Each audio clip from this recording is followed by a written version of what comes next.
myself enough time for these demos. These demos can run anywhere between an hour and an hour and a half. But when I spend all my time critiquing, then of course they end up being more like 20 minutes, half an hour, 15 minutes. That's not really good, and I apologize, but I want to keep you guys on your toes, of course. So I'm not going to tell you when I demo or when I critique, because you should have your work on your blog, right? Right? So then, if I mention you during critique, you should be ready and have your blog updated. And I'm going to leave it at that. So we had a request about making a really complicated, convoluted blanket, which is just sort of a nightmare scenario kind of thing. It really is. But so how do we create a lot of crazy folds really fast? Well, I gotta make this super fast. So sorry if I rush through this a little bit, but we can use the effects shelf or the effects module, whichever. Obviously, the effects module gives you the menus. I can go to end cloth. I can say create end cloth, or click the t-shirt icon. I mean, really, it's the same thing, right? So if I were to hit play at this point, it would just drop forever because gravity is attached by default, and it's just going to drop forever down. And that's not particularly good. But if you have a collision object, like the sphere, for example, then it might look kind of cool, maybe, right? So then how do we do this? We select the end cloth node. We shift select the collision object. And either here in your effects shelf, click the t-shirt with an arrow, or in your end cloth menu, click create passive collider. That's fine either way. As long as you have the end cloth node selected first, then your collision object doesn't matter. Now when I click play, we should see the cloth will nicely drape over top of the sphere. And that's actually pretty cool. And already we get some nice folds. I'm kind of happy with that, So that's one way to do it. But another way to do it is to, and I think this is maybe a little more fun, another way to do it is to be a little bit more aggressive and throw around the cloth. And what I mean by that is, one of my favorite things to do in end cloth, assuming you have a computer that can handle it, and this is one of those, I hope you have a fast computer kind of things. Oh no, not walk mode. What did you? Sorry, I accidentally turned get off the walk tool. Stop it. Okay, back to the tumble tool. All right. So now, instead of just letting the cloth fall onto the sphere, I want to do something a little fancier, a little more fun. You got to be fast with this, though. This is one of these things where you got to actually be quick. So now, with my collision object kind of small-ish, right? And I have W for move. At this point, I want to push the blanket around a lot more, but I want to do it in a way that I can throw it around. So what I can do is I can click this play button with the bubbles at the end of your effects shelf. This is a very happy little icon. It makes me happy because once I click interactive playback, I can use the sphere to actually throw the cloth around. And you can get kind of crazy with this right now. And then when you like hit stop. Well, whenever you begin to like the shape. So you can basically use the interactive playback to your advantage by throwing the cloth around. And just hit stop and rewind and just continue doing this. And I mean, this is one of those things where just have some fun with it, And if that happens and you're like, what the heck? What crap? What was that?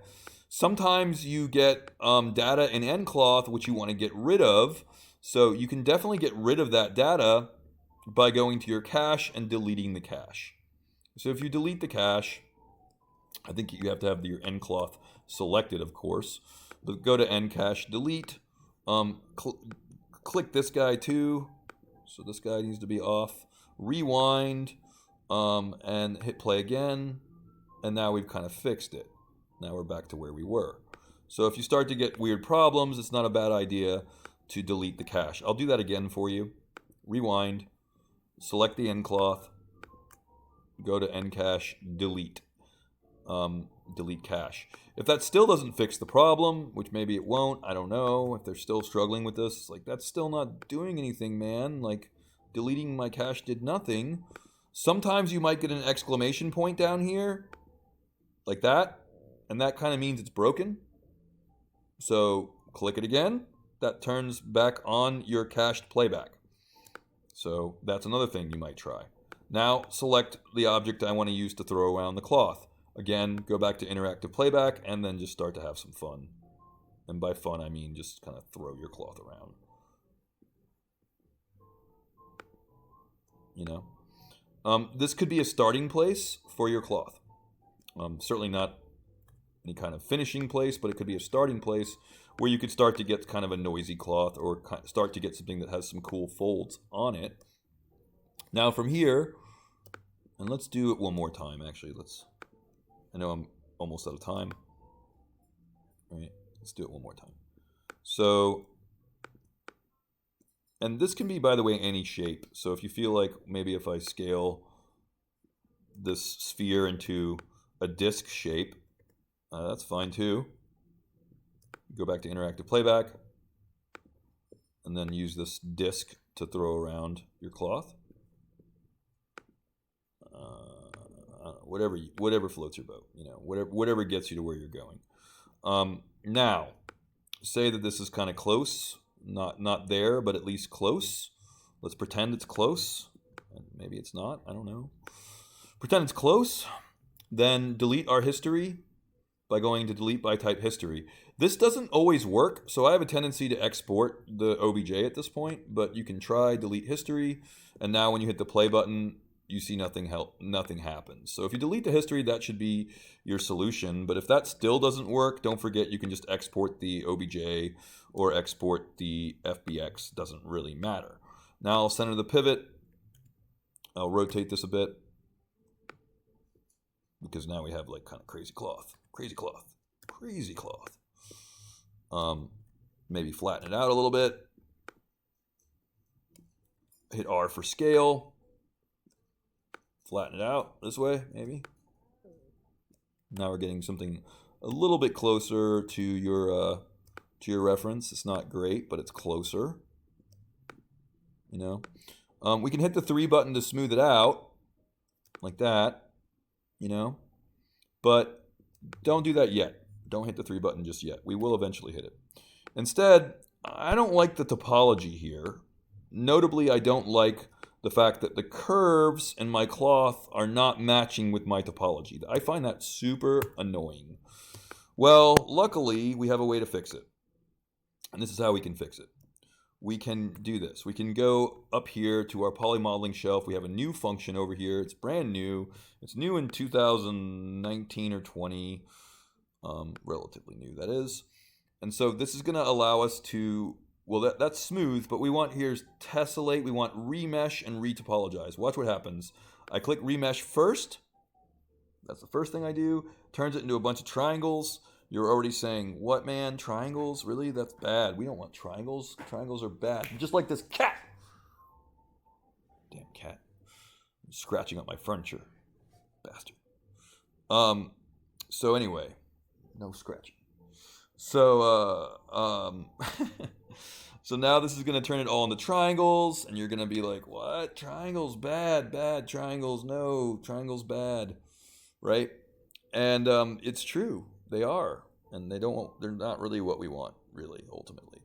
But first we turn it into triangles by clicking this this remesh function, which turns everything to triangles once it finishes. Boy, is it taking a while.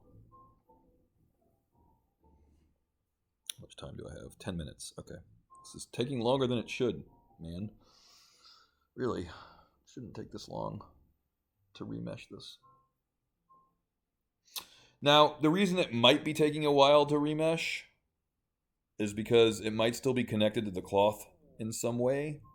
Maybe? I don't know. If I hit escape, is Maya just going to crash on me? Something tells me it might. I don't know. Yeah, I didn't like that very much. At all. Oh, maybe. Oh, yeah, it did it. It just took a while. Whew, it took a while. Okay, so now I have something that's really, really dense. Like way, way crazy dense. Look at that. And then I could retopologize this if I wanted to. By clicking the retopologize button. And that's going to give me now topology that will flow with the forms.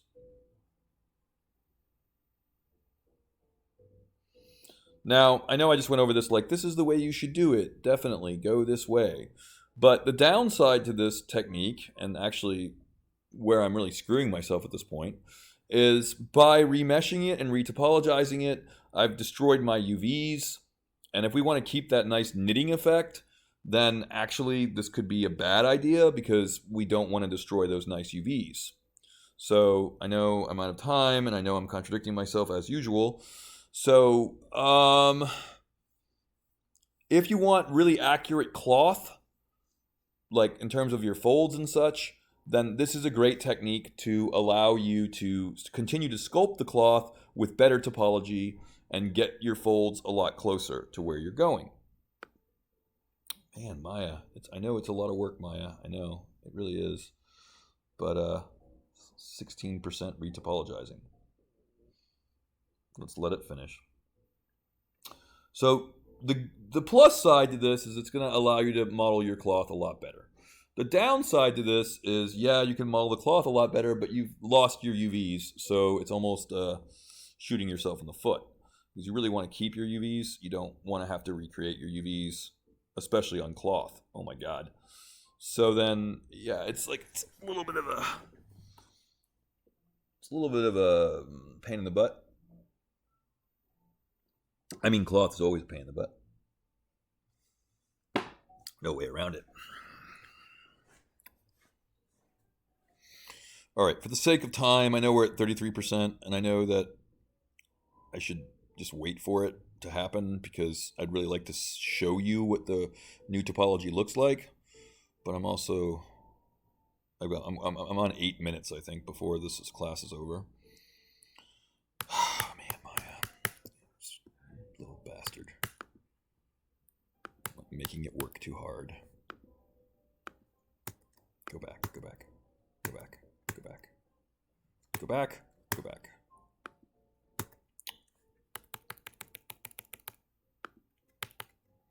I think I've officially made it angry, pissed it off. Don't make me retopologize and remesh and then change your mind. Bad.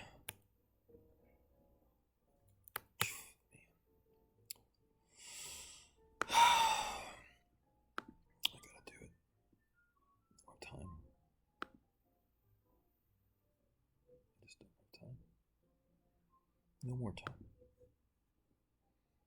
No more time.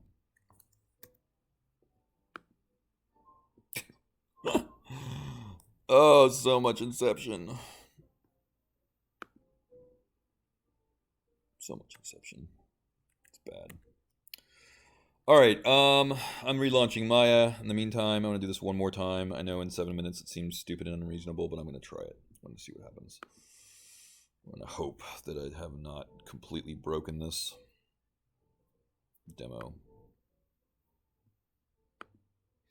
In the meantime, you guys can watch the cool OBS Inception.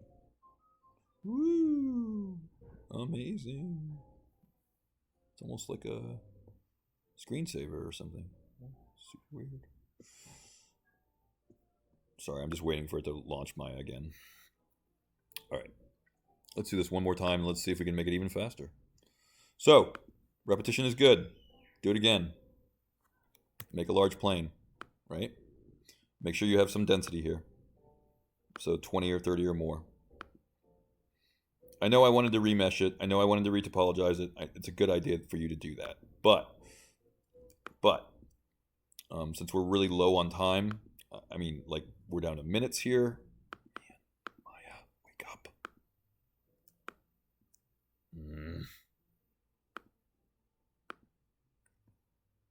It's still launching. Like, no, I'm still launching. Okay.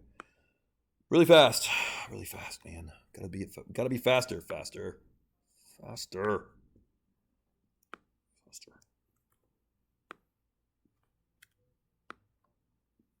So really fast. So cloth, right? Make it a cloth object in end cloth on the effect shelf. Make it a cloth object. Now that you made it a cloth object, go back into your outliner. This is under Window Outliner. Turn it on.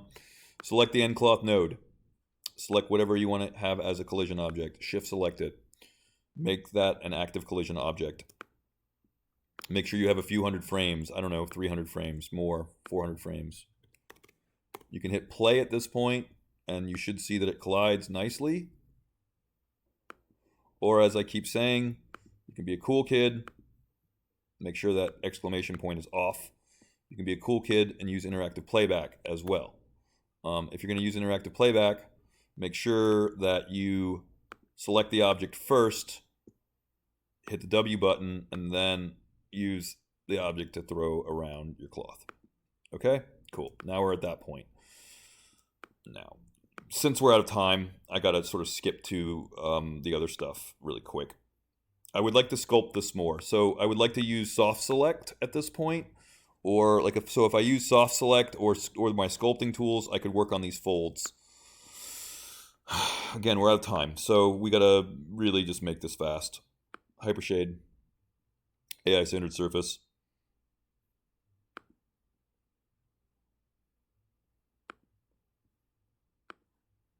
Put the AI standard surface on here.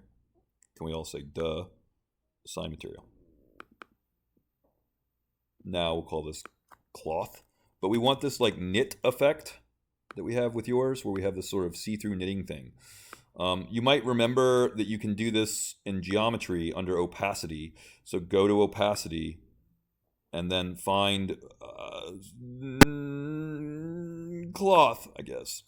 So maybe not the best, but this is going to drive my opacity. We have one more checkbox to worry about, so don't forget to go select your object, and with your object selected, go to your shape node here, open up Arnold, and then turn off the opaque setting. Now, let's make it red or something. Let's see what happens. We might want to increase our tiling also. So make it red because I feel like it should be red. And then we have this going through our opacity channel in our geometry. And now go to your Place 2D texture node and maybe up the tiling to 8 and 8. If we click on the Click on the 6 button. Hopefully we'll see this. Yep, there it is. I think that needs more tiling. And you're probably like, that doesn't look anything like my knitting. I know, you're right. Then don't use the cloth. Don't use the cloth map. I'm just trying to be fast. Use your own black and white knitting thing. Again, just trying to be fast here. I'm out of time, really. So go to Place 2D texture node. Tile this a lot. Tile it 20 and 20. And do this with a custom black and white map. Not just this weird knitting thing, but that looks better, right? Yes, no, I don't know. And then we got to render it. We're out of time, so we'll just throw on what light can we throw on super fast because we're out of time. Sun and sky system, sure, sun and sky system. We'll do the sun and sky system, and we're out of time, so let's render it. Oh, so awesome! Look at that transparency doing the thing. Right, so now I have cloth with transparency, cutout transparency, and it's working. My specularity looks really weird, so of course I would go in and adjust the specular roughness. We wouldn't want such a shiny thing, would we? We would want something that's not shiny.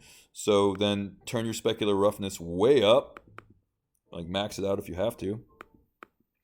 So then your specular roughness should go all the way to max, like 100. See, now we get something that looks a little bit more like cloth. Has a more of a satin look to it. I think I'm about out of time. So let's just make this the last render. We could, of course, add some kind of normal map to this or bump map to make it even better. Come on. But yeah, there it is. It's not too bad. You know, I would like a custom opacity map. This is cheeseball. This looks terrible.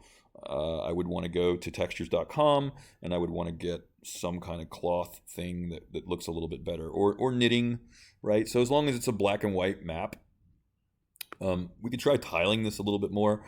Man, I'm out of time. I don't have any more time. But we could try tiling this more under Place 2D texture, like 40 and 40 maybe. But you should probably find your own knit black and white image. That's better. You can already tell it's better. Like I would, if I were you, just find a better black and white image for your knitting. But that's how you would do it, right? You would use end cloth to throw around your cloth, then use soft select to help your folds out. That's my advice. And then once you've got your folds looking the way you want to, create an opacity channel or a black and white map to go through your opacity channel so you can actually see through the cloth to what's behind it. Again, I would always use a custom black and white map in this case. So it's 550, so I got to end this. But I mean, yeah, but I mean, so knit, texture, seamless, right? And then find, yeah, see, find like a black and white knitting that makes sense. Turn it into an opacity channel, right? So if you use one of these black and white knitting things, then you could definitely feed this into your opacity channel, and that would kind of allow you to see through the black areas. White areas are opaque, black areas are invisible. So as long as you have, like, this one might work really well for you, in fact. I like this a lot. I know we're out of time, so I know I'm pushing you guys, and I apologize, but, you know, just bear with me here. I'm sorry. I know you're like, it's over. Stop it. Stop it. Stop it. Stop it. I'm like, yeah. I want this to look a little bit better. Just hold on. Just hold your horses. All right. I know you guys want to go. I want to eat dinner. I want to eat dinner too. So, really fast, swap this image out with the one that I just had, right? So down here under geometry and under opacity, I'm going to right click break connection because now I have another black and white map I can feed in instead. So this time I'm going to use file because I'm connecting it to my own black and white image.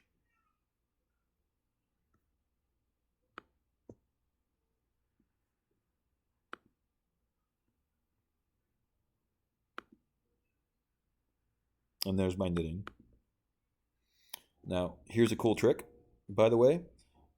If we want to invert this, we can go to Effects, and we can click Invert. And that's going to be it for today, guys. Let's see how it looks. Ooh. Nice. Okay, I could probably tile this a little bit more, but I think this is getting closer to the knitting that you're after. See? Closer. Obviously, you want to make a black and white image that's as close as possible to your knitting. But use a black and white image, feed it through your opacity channel in the geometry attribute. I'm out of time. I hope that helps a little bit anyway.